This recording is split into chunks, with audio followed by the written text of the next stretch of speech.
કાં તો પંપ વહેલા ફૂંકવા માંડે છે, એમ આપણામાંથી ઘણાના પંપ વહેલા ફૂંકવા માંડે છે, કેટલાક ધુમાડા કાઢે છે.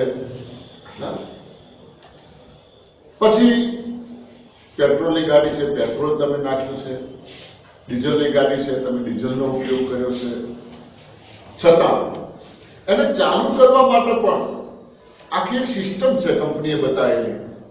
કંપનીએ જે સિસ્ટમ બતાવી છે એ સિસ્ટમમાં જ જો આપણે ગાડીને ચાલુ કરશું તો જ એ ગાડી વ્યવસ્થિત કામ આપશે. મિત્રો, ગેરમાં પડી છે ગાડી, આપણે ગાડી બંધ કરીએ એટલે ગેરમાં નાખીએ છીએ. બાઇક સિવાય કોઈ પણ ગાડી, ટ્રેક્ટર કોઈ પણ હોય, ગેરમાં નાખીએ અને પછી આપણે એને, અથવા બંધ કર્યા પછી એને આપણે ગેરમાં નાખીએ છીએ કે શા માટે? રડી ન જાય, ગબડી ન જાય, કોઈ અડે તો ગબડે.